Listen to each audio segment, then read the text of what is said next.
एक मित्र ने लिखा है, आजकल मैं श्री एम का उपन्यास शून्य पढ़ रही हूँ। उसमें एक लड़की एक गुरु के पास आती है। वो कहती है कि डॉक्टर ने कहा है कि मैं 1 महीने में मरने वाली हूँ। गुरु कहते हैं, we are in the same boat, मैं भी मरने वाला हूँ, हम सभी लोग मरने वाले हैं। कब पता नहीं, क्या पता अगले क्षण ही मर जाएं। तुम्हारी स्थिति हमसे बेहतर है, कम से कम तुम्हें ये तो पता है कि कब मरना है।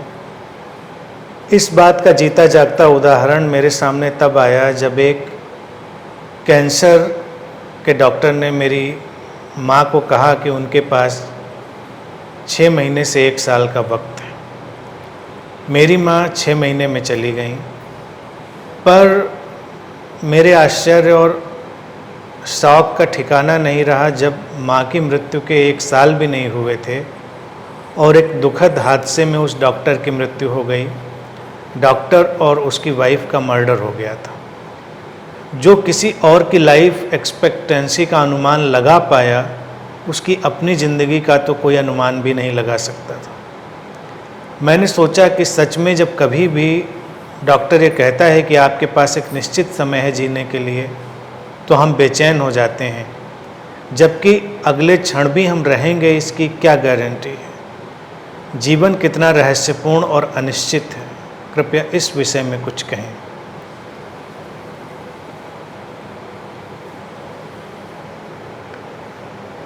जीवन रहस्यमय है, अनिश्चित है, निश्चित है। और एक आध्यात्मिक व्यक्ति वही है जो इस अनिश्चितता की प्रज्ञा में, विजडम ऑफ अनसर्टेनिटी में जीता है। आध्यात्मिक व्यक्ति वो नहीं है जो जीवन को निश्चित बना लेना चाहता है। वो स्वीकार कर चुका होता है जीवन की अनिश्चितता को और उसमें जीता है, पूरी तरह से जागरूक रहते हुए। लेकिन धर्मों ने जितनी कोशिश करी है, जो भी संगठित धर्म रहे हैं, वो जीवन को एक निश्चित ढांचा देने की कोशिश करते हैं। वो जीवन को भविष्य देने की कोशिश करते हैं। उसी कोशिश में तमाम तरह की धारणाएं और परिकल्पनाएं पैदा होती हैं। अगला जन्म पैदा होता है, स्वर्ग पैदा होता है, नरक पैदा होता है और तमाम तरह की आकांक्षाएं, अपेक्षाएं पैदा होती हैं। फिर तमाम तरह का ऐसा स्यूडो स्ट्रक्चर पैदा होता है, जैसे ज्योतिष है और भी तरह तरह की विधाएं हैं, जो हमें हमारे भविष्य को बताने का दावा करती हैं। यानी कि अनिश्चित को निश्चित बनाने की, उसी से ये सब पैदा होता है, सारा गोरख धंधा। व्यक्ति ने शुरुआत से ही अपने विकास क्रम में देखा कि जीवन अनिश्चित है और अनिश्चितता अगर समझ के साथ न स्वीकार करी गई हो तो घबराती है, परेशान करती है, विचलित करती है व्यक्ति को। अगर उसे समझ के साथ स्वीकार किया गया हो तो उससे ज़्यादा सुकून और शांति की कोई दूसरी चीज़ नहीं होती। लेकिन समझ का जो प्रोसेस है वो उतना सक्रिय नहीं रहा, तो लोगों ने तमाम परिकल्पनाएं शुरू करी और उसी के चलते हुए व्यक्ति ने अपने भविष्य को निश्चित बनाने के आयोजन शुरू किए, जानने की कोशिश की कि कल क्या होगा, कैसे होगा। तुम ऐसे तमाम भविष्य वक्ताओं को देख सकते हो जो अभी बैठकर दूसरों के भविष्य की बातें बता रहे होंगे, लेकिन उनको अपने ही अगले पल का पता नहीं होता कि क्या होने वाला है। मृत्यु तो बहुत बड़ी बात है, छोटी मोटी बातें ही नहीं उनको पता होती कि अगले पल क्या होगा। तो अब ये खेल है, क्योंकि व्यक्ति निश्चित बनाने की कोशिश कर रहा है तो कोई उसको निश्चित बनाने का आश्वासन दे रहा है। ये खेल चलता है, लेकिन क्या सचमुच में किसी को पता है? डॉक्टर तो फिर भी एक अनुमान लगाता है, उसके पास एक मैथमेटिक्स है, उसके पास एक गणित है, अगर शरीर में कोई बीमारी है तो वो उसका जो बढ़ने का ढंग है और तरीका है उसको जानता है, और वो जानता है कि ये इतने वक्त में इस तरह से शरीर को पूरी तरह से ख़त्म करेगी, तो वो कह पाता है कि इतना इतना वक्त लगेगा, अनुमान लगा पाता है, क्योंकि वहाँ पर वो फिजिकल स्ट्रक्चर में चीज़ सामने आ गई है। लेकिन जैसा कि लिखा है कि वो डॉक्टर भी तो अपना अनुमान नहीं लगा पाता, वही तो अज्ञात है, कैसे लगा सकता है? नहीं लगा सकता कोई भी। तो ऐसे में करे क्या व्यक्ति? सवाल ये है कि करे क्या।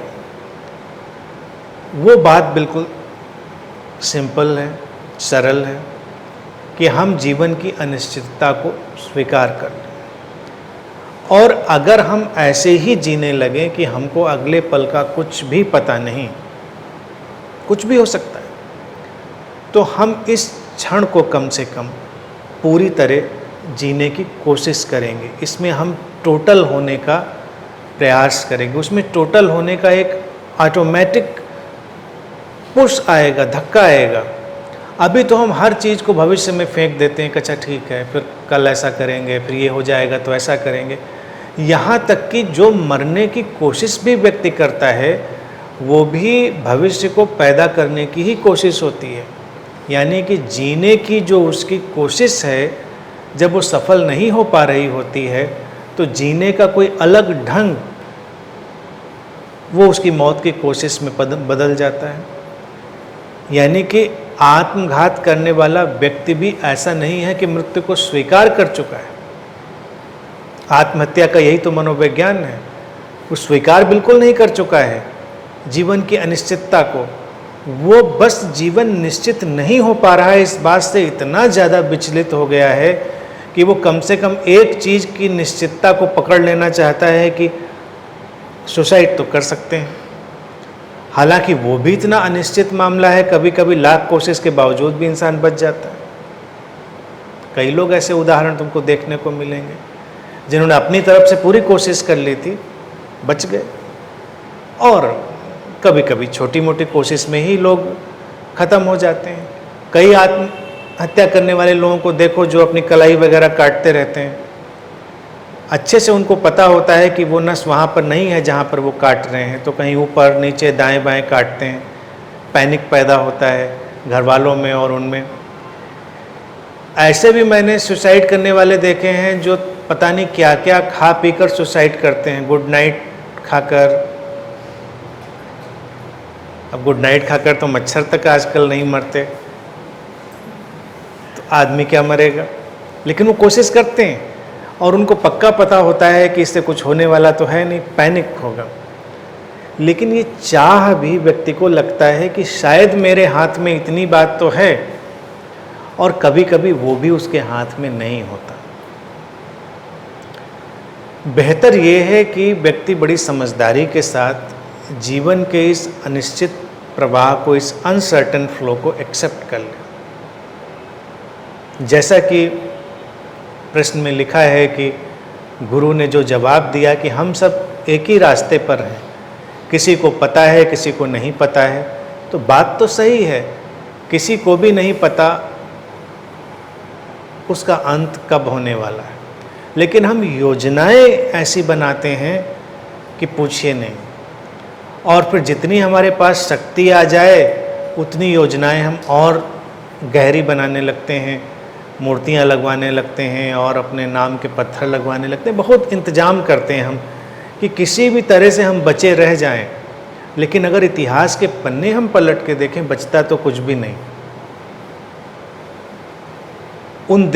उन देशों को देखिए जहां मूर्तियों का कल्चर बहुत रहा, सत्ता बदलने के साथ ही पुरानी मूर्तियां उखाड़ के फेंक दी गई और फिर नई लग गई। और ऐसे 2-3 सत्ताएं बदल जाएं तो पता भी नहीं चलता कि तीसरी बार जो था, यानी कि 2 सत्ता पहले कौन सज्जन थे जो चौराहे पे खड़े थे। लेकिन अभी अगर चौराहे पे कोई अपनी मूर्ति लगवा लेता है तो बहुत खुश होता है, और उसको पता भी नहीं होता कब ये उखाड़ के फेंकी जाने वाली है। इसी तरह से हमारे जीवन की जो कंटिन्यूटी है उस कंटिन्यूटी में स्पिरिचुअल वे ऑफ लाइफ यानी आध्यात्मिक जीवन शैली जो है वो यही है कि अभी आप ऐसे जिएं कि जैसे कि ये आखिरी पल है। अगर कोई पूछे आध्यात्मिक व्यक्ति की जीवन शैली क्या होनी चाहिए, तो कोई कहेगा प्रेम, शांति, करुणा। ये सब बातें फिलोसॉफिकल रह जाएंगी अगर यही बात पकड़ में नहीं आएगी। पहली चीज़ कि जीवन अनिश्चित है, हम कुछ नहीं जानते, और दूसरी बात कि हो सकता है ये पल आखिरी हो, कौन जानता है, हो सकता है। ये नहीं कि ये आखिरी ही है। अगर हम इतना भी मान के चलें कि हो सकता है, तो आप देखिए जितनी भी बातें कही जा रही हैं प्रेम की, शांति की, करुणा की, वो तो अपने आप पैदा होने लगेंगे। आप ज़्यादा सेंसिटिव होने लग जाएंगे, आप ज़्यादा प्रेमपूर्ण होने लग जाएंगे, क्योंकि अगर हमारे पास ये आखिरी क्षण हो तो हम उसको बेकार में बिताना तो नहीं चाहेंगे, उसका हम कुछ सदुपयोग करना चाहेंगे, उसकी कुछ यूटिलिटी पैदा करेंगे हम। अब आखिरी क्षण हमारे पास हो तो आप यकीन मानिए ज़िंदगी की न जाने कितनी बेवकूफ़ियाँ गिर जाएंगी। जो व्यक्ति भागता घूम रहा है और तमाम चीज़ों में इन्वॉल्व है, वो सारी बेवकूफ़ियाँ उसकी एक झटके में गिर जाएंगी। तो अब अगर इस एक्सेप्टेंस के साथ व्यक्ति जीना शुरू कर दे तो उसके जीवन की गुणवत्ता निश्चित रूप से बढ़ जाएगी, क्वालिटी बढ़ जाएगी, जो उसके आपसी संबंध हैं उनकी गहराई बढ़ जाएगी। क्योंकि जिस व्यक्ति से आप मिल रहे हैं, अगर आप ऐसे ही उसको देखें कि हो सकता है ये आखिरी बार देखना हो, तो आप थोड़ा प्रेम पूर्वक ही देखेंगे। फिर ये तो है नहीं कि अभी तो इससे निपट लेते हैं, अगली बार देखेंगे, कल देखेंगे। घृणा और वैमनस्य की जगह कम से कम होती चली जाएगी, क्योंकि कोई भी उसमें जीना नहीं चाहता। ये सब चीज़ें भविष्य पैदा करती हैं। प्रेम का इतना जो आकर्षण है, प्रेम को हमने एक अलग व्यवस्था दे दी है जो उसको भविष्य देती है, जबकि प्रेम एक ऐसी घटना है जो भविष्य को ख़त्म कर देती है, वो हमको वर्तमान में लाती है। प्रेम का जो सौंदर्य है और उसकी जो क्वालिटी है वो यही है कि वो अतीत भविष्य सबको मिटाकर हमको ठीक वर्तमान में ले आती है। क्योंकि हम जिस क्षण में हैं हमारे लिए वही कीमती है और हमारे लिए कुछ भी कीमती नहीं है। अगर हम प्रेम से भी भविष्य पैदा करने लगें तो इसका मतलब है कि अभी हम प्रेम में नहीं हैं, अभी ये कोई कल्पना है हमारी, लेकिन ये सही अर्थों में प्रेम नहीं है। तो प्रेम पूर्ण होने की अगर बात उठाई जाए तो वो इसी बात में छिपी है कि हम अपनी जीवन शैली में इस अनिश्चितता को प्रवेश करा दें और ये जाने कि आखिरी क्षण हो सकता है, ये मिलना जुलना, ये कहना सुनना आखिरी हो सकता है। तो कितने लोग होंगे जो उसको ख़राब ढंग से एंड करना चाहेंगे? ज़्यादातर लोग तो उसको अच्छे नोट पर ही एंड करना चाहेंगे। खाने पीने की भी बात हो, अगर आपको ये पता हो कि ये हो सकता है आपका आखिरी भोजन हो, तो आप उसको अच्छे से खाएंगे और अच्छा भोजन ही खाएंगे, बेकार की चीज़ें नहीं खाएंगे।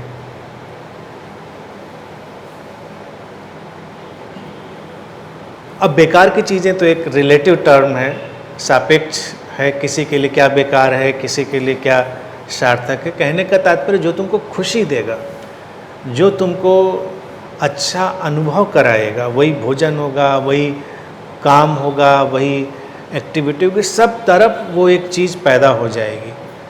भारतीय दर्शन में इस चीज़ को हमने हमेशा स्वीकार किया हुआ है, इसीलिए यहाँ पर बहुत ज़्यादा भविष्य की परिकल्पनाएं नहीं करी गई और जीवन के अनिश्चित ढांचे को हमेशा हमारे सामने रखा गया। चिकित्सकीय रूप से किसी की कोई भी बात कही जाए वो एक अलग मामला है। अब मृत्यु की अगर बात उठाई जाए तो मृत्यु यूँ तो अनिश्चित है, लेकिन मुझे लगता है कि आने वाले भविष्य में हमारा जितना वैज्ञानिक विकास हो रहा है वो उतना अनिश्चित भी नहीं रह जाएगा। अभी हम इतनी जेनेटिक स्टडी में हैं और इतना हम जीन के स्ट्रक्चर में अंदर जाकर उसको समझने की कोशिश कर रहे हैं, तो कमोबेश 100% तो नहीं, लेकिन एक अनुमान लगाया जा सकेगा कि ये जो जीन इस व्यक्ति के अंदर आया है, इसकी जो लाइफ एक्सपेक्टेंसी है वो कितनी होगी। जैसे जब हम कोई घर बनाते हैं और घर में क्या मटेरियल यूज करते हैं, तो प्रिडिक्ट किया जाता है, उसका किया जा सकता है। जो स्ट्रक्चरल इंजीनियर है, जो उसका सारा मामला जानता है, वो कह सकता है ये इतने वक्त तक टिका रहेगा, इसके बाद ये घर गिर सकता है, इसका स्ट्रक्चर खराब हो जाएगा। अनिश्चितता फिर भी बनी रहेगी, क्योंकि जीन की स्टडी में भी अनुमान ही लगाए जाएंगे कि ये व्यक्ति प्रोन है इस बीमारी के लिए, ये व्यक्ति है प्रोन है इस चीज़ के लिए। यहाँ तक कि जीन की स्टडी में जो चीज़ें निकल कर आ रही हैं वो व्यक्ति के लिए बड़ी फ्रीडम देने वाले भी हैं। कुछ लोग एक्सीडेंट प्रोन भी होते हैं, यानी कि एक्सीडेंट भी उतना एक्सीडेंट नहीं है जितना हमको नज़र आता है। कुछ सुसाइडल टेंडेंसी के लिए प्रोन है, कुछ किसी चीज़ के लिए। इवन अभी कुछ वक्त पहले मैं एक स्टडी पढ़ रहा था कि जो एक्स्ट्रा मैरिटल रिलेशंस हैं वो भी व्यक्ति की खास जेनेटिक टेंडेंसी से पैदा होती हैं, यानी कि उसमें आप किसी को दोष नहीं दे सकते। अब उससे लड़ाई लड़ते रहिए, आप तो लड़ते रहिए, वो तो उसके अंदर एक जीन में स्ट्रक्चर पड़ा है, टेंडेंसी पड़ी जो उसको पुश कर रही है। तो नए वक्त में एक साइंटिफिक स्ट्रक्चर पैदा होगा व्यक्ति को एनालाइज करने का, वो उसी चीज़ को रिप्लेस करेगा जिसको भारत में ये ज्योतिष वगैरह से लोग भरने की कोशिश कर रहे थे। वो भी एक अनुमान था, उसको और वैज्ञानिक तरह से हम पकड़ पाएंगे कि ये व्यक्ति ऐसा ऐसा करेगा। और बीमारियों में तो हम बता ही पाते हैं कि ये 14-15 साल की उम्र में उभरेगी, ये 17-18 साल की उम्र में उभरेगी, इतना तक तो अनुमान लगने लगा है। आगे उसको बहुत ही मोटे तौर से देखा जा सकता है। लेकिन फिर भी इतना जान लेने के बाद भी जो अनिश्चितता है जीवन के अंत की वो बनी ही रहेगी, क्योंकि हम एक यूनिट की तो स्टडी कर लेंगे, लेकिन हम तो कॉस्मिक वेब में रह रहे हैं। हमारे साथ जो होता है वो केवल हमारी ही वजह से नहीं होता है, वो उस पूरे जागतिक जोड़ की वजह से, उस कॉस्मिक वेब की जो फंक्शनिंग है उसकी वजह से भी होता है।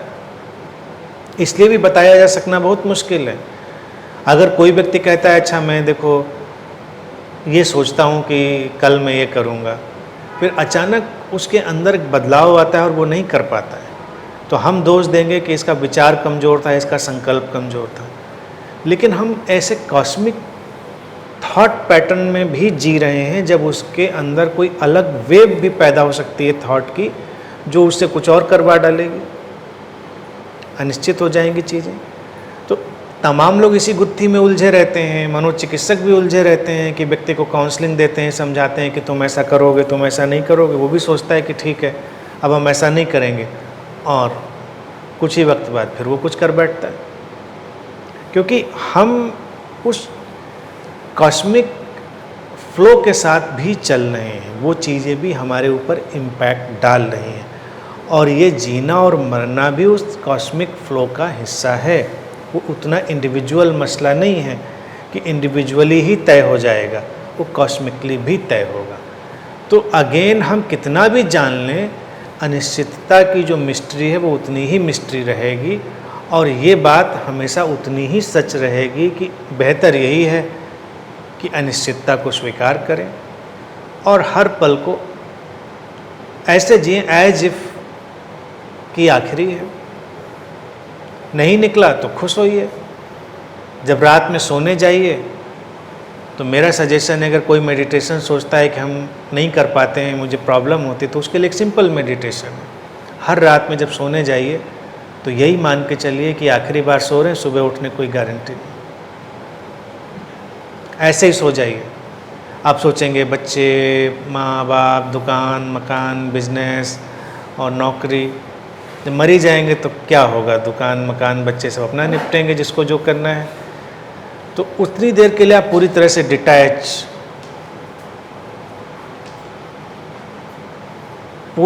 डिटैच होकर सो जाइए। इससे बेस्ट और सिंपल कोई मेडिटेशन नहीं। और सुबह जब उठिए तो और खुश होइए, ग्रेटिट्यूड अनुभव करिए कि भाई जग गए, अच्छी बात है। किसी के लिए नहीं कि ये आप ईश्वर को धन्यवाद दीजिए या कोई प्रेयर करिए, मैं ये भी नहीं कह रहा हूँ, क्योंकि हमको नहीं पता किसको ग्रेटिट्यूड आप पे करें। ग्रेटिट्यूड किसी की तरफ नहीं, ग्रेटिट्यूड का एक फील केवल कि व्हाट अ मिस्ट्री, कि फिर से दिन शुरू हो गया। तो बस ये सिंपल मेडिटेशन लगा कर जिए कोई व्यक्ति, तो चाहे वो बीमार हो, स्वस्थ हो, डॉक्टर ने उसको बताया हो, ना बताया हो, सबके लिए वो लागू होगा और उसकी लाइफ को खूबसूरत बनाएगा।